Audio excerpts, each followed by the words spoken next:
अरविंद केजरीवाल वाराणसी से मोदी के खिलाफ चुनाव लड़ेंगे या नहीं, इस सवाल का अभी तक कोई सीधा जवाब नहीं है। खुद केजरीवाल इस मामले में गोलमोल जवाब दे रहे हैं। 23 मार्च को वाराणसी में केजरीवाल रैली करने वाले हैं। केजरीवाल का कहना है कि अगर जनता उन्हें कहेगी कि उन्हें चुनाव लड़ना चाहिए तो वो मोदी को टक्कर देने के लिए वाराणसी से चुनाव लड़ेंगे। वाराणसी जाऊंगा, 23 तारीख को वाराणसी में रैली करेंगे और वाराणसी की जनता जो कहेगी वही मेरे सर माथे पर। वाराणसी की जनता अगर मुझे ये जिम्मेदारी देगी तो ये जिम्मेदारी मैं सहर्ष स्वीकार करूंगा। केजरीवाल के वाराणसी से चुनाव लड़ने की खबरें चर्चा में आईं तो मोदी के विरोधी खेमे में खलबली मच गई। कोई एक तो टक्कर देने की सोच रहा है तो फिर दुश्मन के दुश्मन को दोस्त क्यों ना बना ले। सबसे पहली प्रतिक्रिया आई एसपी की तरफ से। आज तक के कार्यक्रम हल्ला बोल में समाजवादी पार्टी नेता रविदास मेहरोत्रा ने कहा कि मोदी को रोकने के लिए उनकी पार्टी केजरीवाल का समर्थन कर सकती है। देखिए, हम लोग सांप्रदायिक और फिरका परस्त ताकतों को हराने के लिए आपस में विचार विमर्श कर सकते हैं। पहले केजरीवाल निर्णय तो करें, चुनाव से लड़ेंगे। बीजेपी नेता मुख्तार अब्बास नकवी ने आम आदमी पार्टी नेता अरविंद केजरीवाल के वाराणसी से चुनाव लड़ने के बयान पर तीखी प्रतिक्रिया दी है। मुख्तार अब्बास नकवी ने केजरीवाल का मजाक उड़ाते हुए उनके बौद्धिक स्वास्थ्य की कामना की है। नकवी ने ये भी कहा कि आम आदमी पार्टी ने लोगों का भरोसा खो दिया है।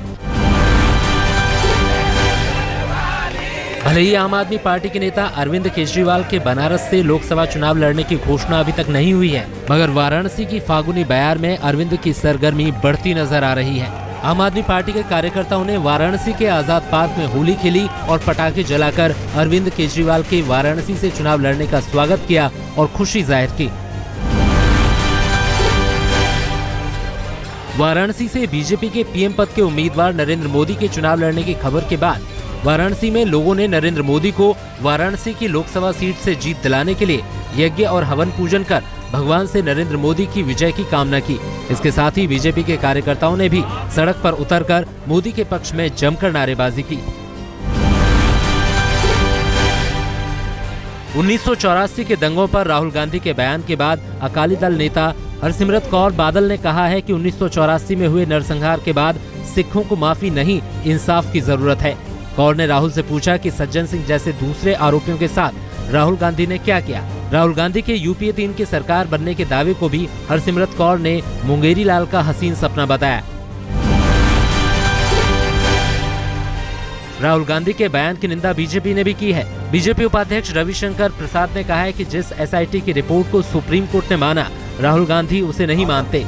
रविशंकर प्रसाद ने ये भी कहा कि राहुल गांधी बार बार दंगों का सवाल उठाकर भ्रष्टाचार, महंगाई और पिछड़ेपन जैसे मुद्दों से देश का ध्यान भटकाने की कोशिश कर रहे हैं।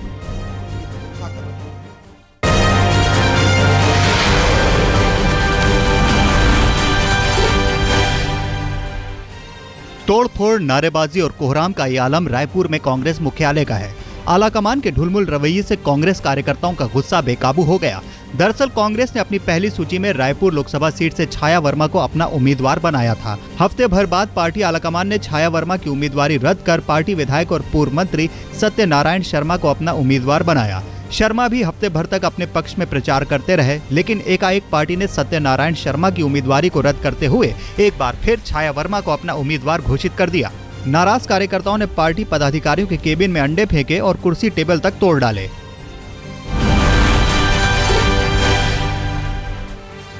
आम आदमी पार्टी के नेता अरविंद केजरीवाल मीडिया को जेल में डालने के अपने बयान को लेकर आजकल सभी राजनीतिक दलों के निशाने पर हैं। महाराष्ट्र में आरपीआई कार्यकर्ताओं ने इसके विरोध में प्रदर्शन किया और केजरीवाल मुर्दाबाद के नारे लगाए। आरपीआई का कहना था कि जिस मीडिया ने उन्हें हीरो बनाया, उसी के खिलाफ उनका ऐसा बयान गलत है। मीडिया में लोकतंत्र में अभिव्यक्ति का पूरा अधिकार है। रामदास अठावले ने केजरीवाल को दिल्ली की सत्ता छोड़कर भागने पर उन्हें रणछोड़ दास तक का नाम दे दिया।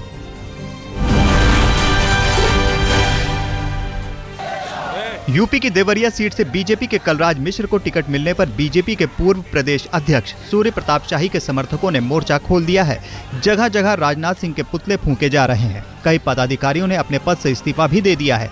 उनका कहना है कि अगर सूर्य प्रताप शाही को टिकट नहीं मिलता है तो हम कलराज मिश्रा का विरोध करेंगे। वहीं उनका कहना था कि किसी भी हाल में कलराज मिश्रा को बर्दाश्त नहीं करेंगे और हम हर स्तर से उनका विरोध करेंगे।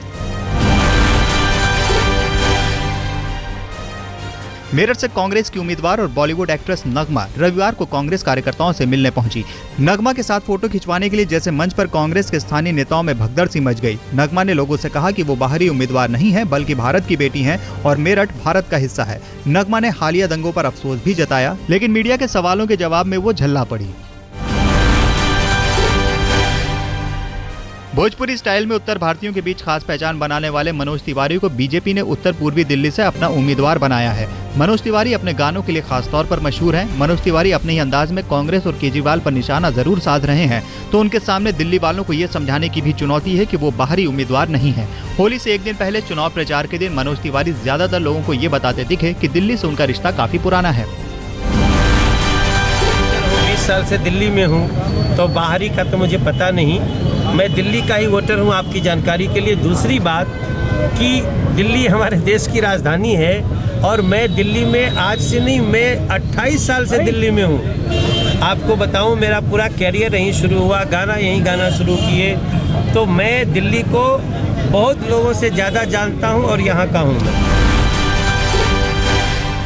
एटा लोकसभा सीट से आम आदमी पार्टी के घोषित प्रत्याशी के विरोध में सैकड़ों कार्यकर्ताओं ने गुस्से में पार्टी की टोपी की होली जला डाली और अपने पद से इस्तीफा भी दे दिया। आम आदमी पार्टी ने एटा लोकसभा सीट से दिलीप यादव को अपना प्रत्याशी घोषित किया है।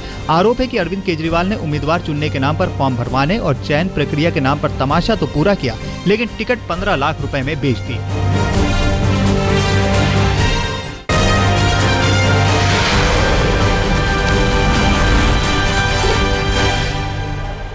भगवान श्री कृष्ण की नगरी मथुरा के इस्कॉन मंदिर में रंगों के त्यौहार की गजब की धूम देखने को मिली।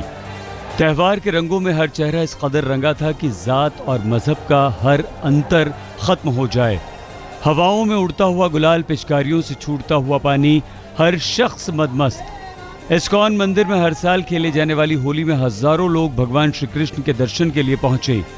केंद्रीय संसदीय कार्य राज्य मंत्री राजीव शुक्ला ने भी भगवान श्री कृष्ण का आशीर्वाद लिया। मथुरा में परंपरागत होली डोला सड़कों पर निकला। दरअसल होलिका दहन से पहले शहर का माहौल खुशनुमा बनाने के लिए चतुर्वेदी समाज हर साल इस तरह की शोभा यात्रा शहर में निकालता है। इसे होली डोला कहा जाता है। डोले में राधा कृष्ण झांकी में सवार होते हैं और लोग एक दूसरे पर रंग गुलाल की बौछार करते हैं लोग रसिया गाकर नाचते गाते हुए होली का जमकर मजा लेते हैं। छत्तीसगढ़ में होली की जबरदस्त धूम है।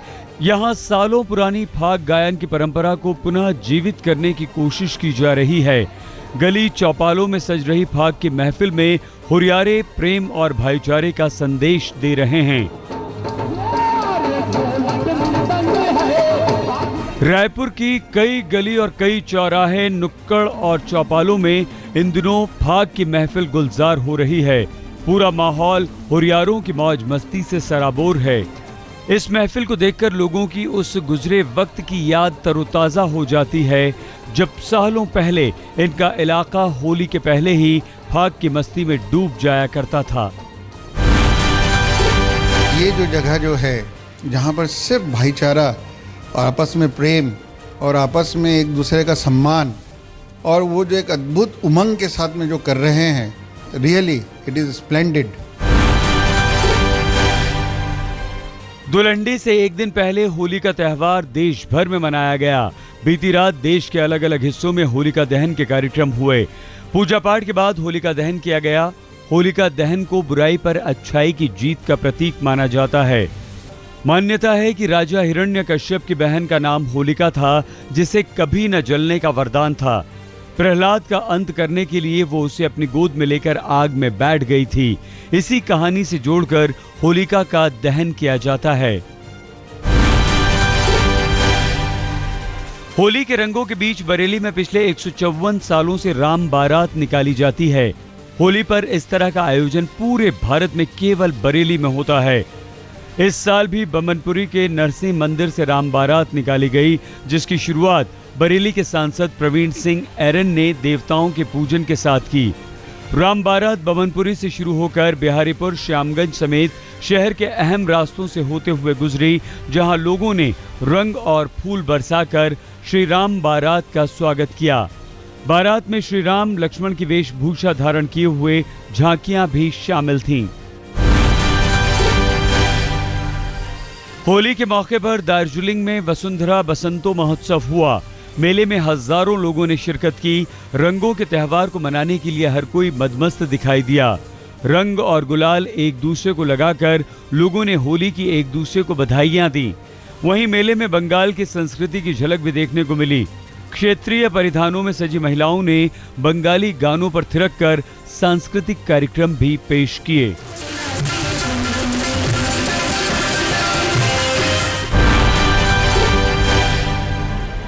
मुंबई वालों के लिए रेलवे ने सुरक्षा के खास इंतजाम किए हैं। ट्रेन में सफर के दौरान किसी भी तरह की तकलीफ हो तो आप खास हेल्पलाइन नंबर पर कॉल कर सकते हैं। इन नंबरों को रेलवे स्टेशन पर जगह जगह चस्पा कर दिया गया है। किसी भी परेशानी की सूरत में या फिर कोई व्यक्ति अगर ट्रेन में रंगों या गुब्बारों से आप पर अटैक करे तो आप इन नंबरों पर रेलवे से मदद मांग सकते हैं।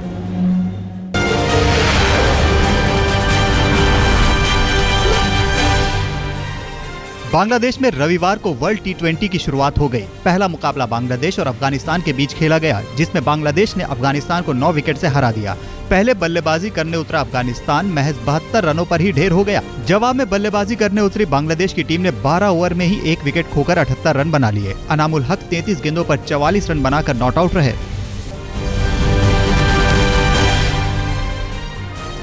टूर्नामेंट का दूसरा मैच हांगकांग और नेपाल के बीच खेला गया। नेपाल ने हांगकांग को 80 रन से हरा दिया। पहले बल्लेबाजी करने उतरी नेपाल की टीम ने 149 रन बनाए। जवाब में बल्लेबाजी करने उतरी हांगकांग की टीम 150 रनों के लक्ष्य के आगे ताश के पत्तों की तरह ढेर हो गई। 17 ओवर में हांगकांग की पूरी टीम महज 69 रन पर ढेर हो गई।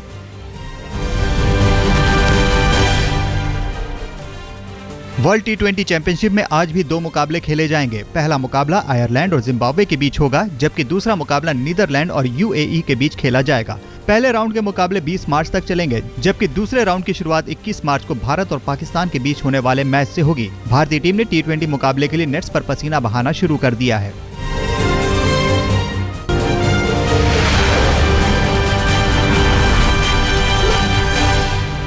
मलेशिया के गुमशुदा प्लेन के मामले में अमेरिकी एजेंसियों के इनपुट के बाद भारतीय खुफिया और सुरक्षा एजेंसियां सतर्क हो गई हैं। दरअसल मलेशिया एयरलाइंस की फ्लाइट के हाईजैक होने की आशंका है। आशंका ये भी जताई जा रही है कि इस प्लेन का इस्तेमाल भारत में 9/11 जैसे किसी हमले को अंजाम देने में किया जा सकता है। 10 दिन बीत जाने के बाद भी प्लेन का कोई सुराग हाथ नहीं लग पाया है। मलेशियाई एजेंसियां अब गुमशुदा प्लेन के क्रू के हर सदस्य के तार खंगालने में लगी हैं। बताया जा रहा है कि फ्लाइट पर जाने से पहले फ्लाइट का पायलट कैप्टन जाहिरी कुछ बदला सा दिख रहा था। गार्ड्स को सलाम करते हुए जाने वाले इस पायलट ने उस दिन मिलिट्री स्टाइल में सलामी दी थी। रूस एयरलाइंस की गाड़ी से एयरपोर्ट पहुंचने वाले इस पायलट ने उस दिन एयरपोर्ट पहुंचने के लिए अपनी खुद की BMW सीरीज की गाड़ी का इस्तेमाल किया था। चीफ पायलट के अलावा को पायलट और क्रू के दूसरे लोगों की भी जाँच की जा रही है। फ्लाइट नंबर MH370 की गुमशुदगी के बाद फ्लाइट पर मौजूद लोगों की सलामती के लिए दुआओं का दौर भी शुरू हो गया है। कुआलालंपुर में लक्ष्मी नारायण मंदिर में भारतीय समुदाय के लोगों ने विमान में मौजूद यात्रियों और क्रू मेंबर्स की सलामती के लिए पूजा अर्चना की। लोगों ने दुआ मांगी कि गुमशुदा प्लेन की तलाश जल्द पूरी हो जाए।